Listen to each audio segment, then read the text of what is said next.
તમે લઈ લો હાલો. એ લાઈન માં ઉભા રહ્યો તો જ મેળ આવશે.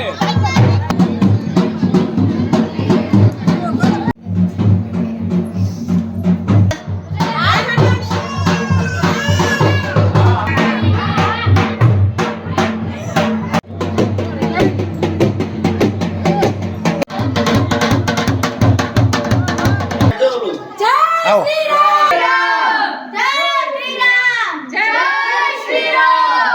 जय श्री राम। जय श्री राम। भारत माता की जय। रामचंद्र भगवान की जय। राम जन्मभूमि की जय। આપણે બધા સારી રીતે જાણી ચૂક્યા છીએ કે 22 તારીખે આપણા ભગવાન એમના નિજ મંદિરમાં પ્રસ્થાપિત થવાના છે. ખબર છે ને બધાને? હા. 22 તારીખે આપણા ભગવાન એમના મંદિરમાં બેસવાના છે. તો આપણે અહીંયા શું કરવાનું છે? એનું નિમંત્રણ આપવા માટે આ કળશ આવ્યો છે. આમંત્રણ પહેલા કાર્ડ કંકોત્રીના જમાના નહોતા ત્યારે આપણે પીળા ચોખા વાયક આપતા હતા. આ માજીઓને ખબર હશે, પીળા ચોખાથી વાયક આપતા હતા. એ જ પદ્ધતિનું આ કાર્યક્રમ છે. 22 તારીખે ત્યાં ભગવાન પ્રસ્થાપિત થશે. 12:20 આરતી થશે. પણ એક શરત છે, કોઈ ઘેર રહેવાનું નથી. બધાએ સમૂહમાં કોઈ સ્થાન નક્કી કરીને ભેગું થવાનું છે. અને 12:20 આપણા યશસ્વી પ્રધાનમંત્રી પહેલી આરતી કરવાના છે મંદિરની. ત્યારે આપણે પણ આ આરતી તૈયાર રાખવાની અને આરતી કરવાની છે. સાંજે સૂર્યાસ્ત પછી શું કરવાનું છે? એ બહેનોનો કાર્યક્રમ છે. 4 કાર્યક્રમ છે આપણા. આંગણામાં રંગોળી કરવાની, દરવાજા ઉપર તોરણ લગાવવાનું આસોપાલવનું, રેડીમેડ નહીં, બજારમાંથી લાવેલું. ત્રીજું કામ છે મીઠાઈ બનાવવાની, શીરો લાપસી. મીઠાઈ પણ બજારમાંથી નહીં લાવવાની. અને ચોથું કામ છે ભગવાન રામના નામના 5 દીવા કરવાના. તો બરાબર. 1526 બાબર નામના આક્રમણખોર આપણા દેશમાં હુમલો કરે છે. 1526 1528 એનો સેનાપતિ મીર બાકી તોપના ગોળાથી આપણા ભગવાનનું મંદિર તોડી પાડે છે. અને જે કાટમાળ થાય છે મંદિરનો, એ કાટમાળમાંથી એનું ધર્મસ્થાન બાબરી મસ્જિદ બનાવે છે. આ ઘટના ક્યારની છે? 1528. હમણાં જ આપણે અઠવાડિયા પહેલાં 2023 પૂરું ગયું. તો 28 થી લઈને 23 કેટલા વર્ષ થાય? 495 વર્ષ. આપણે આપણા ભગવાનનું મંદિર બનાવવા માટે 495 વર્ષ રાહ જોઈ સંઘર્ષ કર્યો. 76 યુદ્ધ થયા. 4 લાખ આપણા પૂર્વજોએ બલિદાન આપવા પડ્યા. 47 આપણો દેશ આઝાદ થઈ ગયો અંગ્રેજોની ગુલામીમાંથી. આપણું શાસનમાં આપણા લોકો. હવે આપણને જમીન મળી જવી જોઈતી, પણ કોઈ કારણસર આપણે આપણી ભગવાનની જન્મભૂમિ મળતી નથી. વળી પાસે 70 વર્ષની કોર્ટ કાર્યવાહી ચાલે છે. અને કોર્ટ કાર્યવાહીમાં આપણો વિજય થાય છે હિન્દુઓનો, અને જમીન આપણને મળે છે ભગવાન રામનું મંદિર બનાવવા માટે. તો તમે વિચારો કેટલો આપણે સંઘર્ષ કર્યો. 495 વર્ષનો સંઘર્ષ, 76 યુદ્ધ, 4 લાખ પૂર્વજોનું બલિદાન અને 70 વર્ષની કોર્ટ કાર્યવાહી. પછી આ શુભ ઘડી આપણા આંખો સામે જોઈ રહ્યા છીએ. આપણા પૂર્વજો તો કમ ભાગ્યશાળી હતા કે એમણે તો મંદિર તૂટતું જોયું. આપણે તો બધા ભાગ્યશાળી છે કે મંદિર બનતું જોઈ રહ્યા છીએ. ભગવાન રામ 14 વર્ષ વનવાસ પછી જ્યારે આવ્યા અયોધ્યામાં, તો આપણે કેટલી તૈયારી કરી હતી. સાફ સફાઈ, ઘરને આપણે કલર કામ કર્યું, રંગોળી, નવા કપડાં, દીવા, મીઠાઈ કરીએ ને, આ તો 495 વર્ષ પછી આપણા ભગવાન મંદિરમાં, તો કેટલા ઉત્સાહથી આપણે કાર્યક્રમ કરવાનો એ તમારે નક્કી કરવાનું છે. 70 વર્ષની જે કોર્ટ કાર્યવાહી થઈ ને, એ સમય પણ આપણા માટે ખૂબ જ ઉપહાસ ભર્યો અને અપમાન ભર્યો રહેલો. સરળ નહોતો 70 વર્ષનો. આપણે કોર્ટમાં કેસ કર્યો કે અહીંયા અમારા ભગવાન જન્મા હતા, એમની જન્મભૂમિ અમને આપી દો, અમારે ત્યાં ભવ્ય મંદિર બનાવવું છે. ત્યાં વિધર્મીઓનું ધર્મસ્થાન હતું બાબરી મસ્જિદ. આપણી સામે પુરાવા માંગવામાં આવ્યા કે ભગવાન રામ અયોધ્યામાં જન્મા હતા, એના પુરાવા આપો. પુરાવા કેવી રીતે આપવા? મારું નામ ભાસ્કર છે, આધાર કાર્ડમાં નામ છે મારું, એલસીમાં પણ છે મારો જન્મ સ્થળ, જન્મ તારીખ. ભગવાન રામના વખતે તો એલસી હતા નહીં, તો કેવી રીતે નીકળે? પણ નાનું બાળક પણ ખબર છે કે ભગવાન રામ અયોધ્યામાં જન્મા હતા. આપણે પુરાવા આપવા પડ્યા. કોઈએ કીધું કે હિન્દુ ધર્મમાં તો પરંપરા છે કે મહિલાના પહેલા પુત્રનો જન્મ પિયરમાં થાય. ભગવાનની માતા કૌશલ્યાનું પિયર તો મધ્યપ્રદેશમાં હતું, અહીંયા ભગવાન રામનો જન્મ કેવી રીતે થયો હોય? કોઈએ કીધું દશરથનો મહેલ તો મોટો હતો, મહેલમાં ઘણા બધા કક્ષ હતા, રૂમ, તો કયા રૂમમાં જન્મ થયો હોય એના પુરાવા ક્યાંથી મળશે? આ બધી વાતો આપણી સામે મજાક મસ્તી કરી. કોઈએ કીધું એ ગામ દેશમાં ઘણા બધા મંદિરો છે, એક વધારે મંદિર બનાવવાની શું જરૂર છે?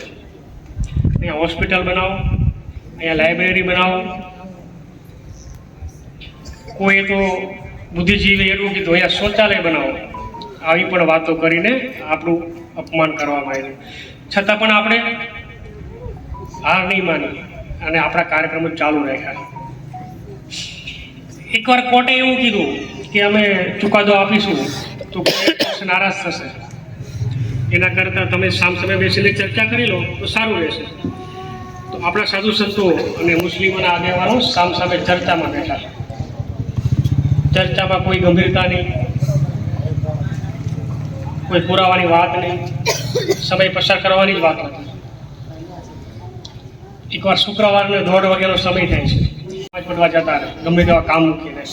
તો આપણી ચર્ચા ચાલતી હતી ને, તો એમના આગેવાનો નમાજ પડવા મસ્જિદમાં જતા રહ્યા. આપણા સાધુ સંતો મસ્જિદના દરવાજે ઉભા રહ્યા, નમાજ પડીને પાછા આવ્યા ને પછી. તમારા ઇસ્લામમાં તો પરંપરા છે કે નમાજ પડીને તમે આવો અને કોઈ માંગે તો તમે માંગો એ આપી દો દાનમાં. એ જકાત કહીએ, આપણે દાન કહીએ. તો અમે તમારા હિન્દુ સાધુ સંતો અમે તમારી સામે જોડી ફેલાવીને અમારા ભગવાનની જન્મભૂમિ માંગીએ છીએ. અમને અમારા ભગવાનની જન્મભૂમિ પાછી આપી દો, અમારે ત્યાં ભવ્ય મંદિર બનાવવું છે. મુસ્લિમ આગેવાનોએ કીધું કે બાબરી મસ્જિદની જમીન એ કોઈ માચીસની પેટી નથી કે કોઈ માંગે અને અમે આપી દઈએ. બીડી પીતા હોય ને એટલે માચીસ ના હોય માંગે, માચીસ આપો ને, માચીસ આપો ને. સરળ હોય માચીસ માંગી કોઈ પણ નહીં સામે. એટલું સરળ નથી. આપણા સાધુ સંતોનું આ પ્રકારે અપમાન કરવામાં. આ સંતનું નામ હતું સત્યમિત્રાનંદ ગિરિજી.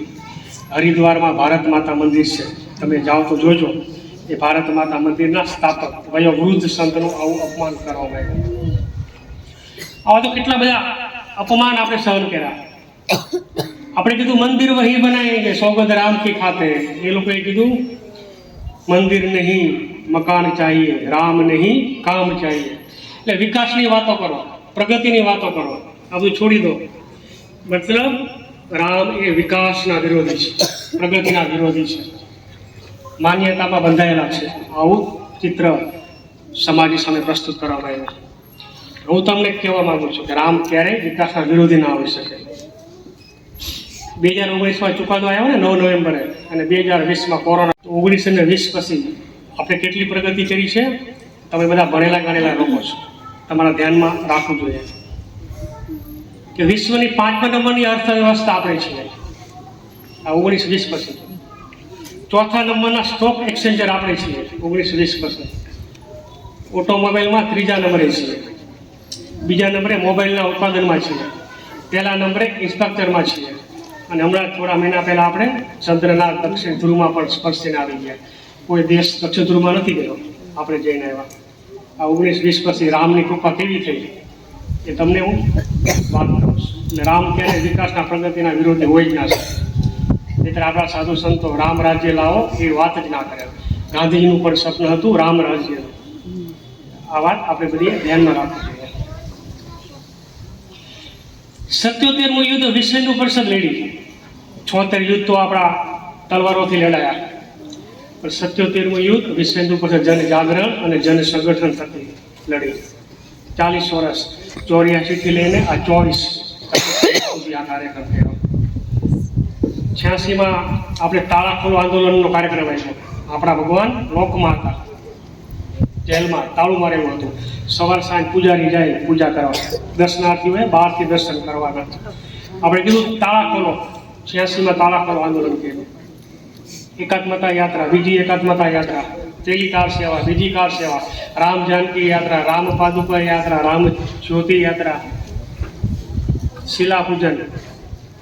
89માં આપણે શિલા પૂજનના કાર્યક્રમ હતા. ઈંટોનું પૂજા થતી ગામે ગામ, ઘરે ઘરે. હિન્દુ રક્તના ટીપે ટીપે મંદિર બનશે ઈંટે ઈંટે. અયોધ્યાના ધામમાં ઈંટ અમારા ગામની. 100 રૂપિયા માંગ્યો અને ઈંટનું પૂજન કરાવ્યું. ગુજરાતના 17,800 ગામડા છે, એમાંથી 12,500 ગામડાઓમાં આપણે શિલાઓનું પૂજન કરાવ્યું. ખૂબ જ ટૂંકા સમયગાળામાં કોઈ સામાજિક સંસ્થાએ આટલા બધા ગામડાઓનો સંપર્ક કર્યો હોય તો એ રેકોર્ડ, એ સિદ્ધિ વિશ્વ હિન્દુ પરિષદના નામે બોલે છે, તમારા બધા એના સહકારથી. વિશ્વ હિન્દુ પરિષદે આહવાન કર્યું, દર વર્ષે કહો હમ સબ હિન્દુ એક છે, હિન્દુઓ એક થઈ ગયા. विश्व हिंदू परिषद ने आह्वान કર્યું, जो हिंदू हित की बात करेगा वही इस देश पे राज करेगा. અને હિન્દુત્વને વરેલા લોકો શાસનમાં જાય. આપણે 455 વર્ષ રાહ જોવી પડે, 70 વર્ષ કોર્ટ કાર્યવાહીમાં 76 યુદ્ધ કરવા પડે. આવા દિવસો આપણે કેમ જોવા પડ્યા? ફક્ત અયોધ્યાનું રામ મંદિર નહીં, કાશી વિશ્વનાથનું મંદિર પણ આજે કોર્ટ કેસમાં છે. મથુરાની ભગવાન કૃષ્ણની જન્મસ્થળી પણ કોર્ટ કેસમાં ચાલે છે. એનો કેસનો ચુકાદો ક્યારે આવશે આપણને ખબર નથી. આ ચિંતન આપણા બાળકોને આપણે કરાવવું પડશે. આવા દિવસો આપણે કેમ જોવા પડ્યા? આપણે આપણા બાળકોને કહેવું પડશે.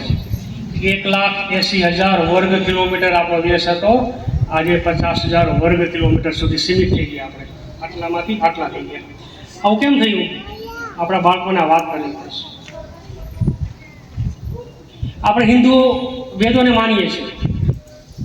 જે વેદોની રચના સિંધુ નદીને કિનારે થઈ હતી ને, એ સિંધુ નદી આજે આપણી પાસે નથી, પાકિસ્તાનમાં છે. આપણે હિન્દુઓ સિંધુ વગરના થઈ ગયા. ભગવાન રામના પુત્ર લાહોરે લવે લાહોર બનાવ્યું હતું, એ લાહોર આજે આપણી પાસે નથી. ભગતસિંહને જ્યાં ફાંસી મળી હતી ને, એ લાહોર આજે આપણી પાસે નથી. જે ચાણક્યએ ચંદ્રગુપ્તને તૈયાર કર્યો હતો અખંડ ભારત માટે, એ તક્ષશિલા વિદ્યાપીઠ આજે પાકિસ્તાનમાં છે. આપણી 51મી શક્તિપીઠમાંથી એક શક્તિપીઠ હિંગળાજ ભવાની પાકિસ્તાનમાં છે. શીખ ધર્મના સ્થાપક ગુરુ નાનક સાહેબની જન્મસ્થળી નનકાના સાહેબ પાકિસ્તાનમાં છે. દુર્યોધનનું મોસાળ ગાંધાર આજે આપણી પાસે નથી. 1930માં કોંગ્રેસે અધિવેશન બોલાવ્યું હતું અને ઠરાવ પસાર કર્યો હતો પૂર્ણ સ્વરાજનો. એ અધિવેશનનું સ્થળ રાવી નદીને કિનારે મળ્યું હતું. એ રાવી નદી પણ આજે આપણી પાસે નથી. ઢાકાનું મલમલ વિશ્વ વ્યાખ્યાત હતું. આપણા વણકર બંધુઓ વણતા હતા. એ વણકર બંધુઓ તો મળતા નથી. મલમલ પણ ગયું, પણ ઢાકા પણ આજે બાંગ્લાદેશમાં છે. ધજા લગાવવા માટે શિખર જોઈએ, શિખર જ નહોતું. શિખરની જગ્યાએ દરગાહ હતી. આ શાસનના પ્રયાસોથી આજે 500 વર્ષ પછી આપણે મહાકાળીમાની ધજા જોઈ રહ્યા છીએ. 500 વર્ષ સુધી આપણને ખબર પણ નહોતી, આપણી લાગણી પણ નહોતી ગવાતી કે મારા મહાકાળીના મંદિરમાં ધજા જ નથી લાગતી. આ સ્થિતિ હતી. હિન્દુત્વને વરેલા લોકો આ શાસનમાં છે. રામ મંદિર હોય, 370ની કલમ હોય, સીએ હોય, હિન્દુ હિતની વાતો કરવાવાળા. 1992માં અયોધ્યામાં આપણે કૂચ કરી અને બાબરી નામનો ઢાંચો 450 વર્ષ જૂનો આપણે તોડી પહેરો. 2 સગ્ગાભાઈ રામ કોઠારી અને શરદ કોઠારી વીરગતિને પ્રાપ્ત થયા. સગ્ગાભાઈ પશ્ચિમ બંગાળના. આખો વંશ ગયેલો, નાશ થઈ ગયો. 2002માં 3 મહિના અયોધ્યામાં યજ્ઞ ચાલતો હતો. રામ મંદિર બનાવવા માટેનો. ગુજરાતની ટ્રેન ગઈ, વિઘ્નમાં આહુતિ આપી અને પાછી આવી તો ગોધરાના રેલવે સ્ટેશને 57 આવા રામ ભક્તોને જીવતા સળગાવી દેવામાં આવ્યા. આ વિશ્વ હિન્દુ પરિષદનું યોગદાન રામ મંદિર માટે તમને બતાવું. આ કેટલા કાર્યક્રમો આપીને અત્યારે આ સ્થાને મંદિરની સ્થિતિ પહોંચાડી છે અને મંદિર બનવા જઈ રહ્યું છે. વગાડવા દોડા જે વાગે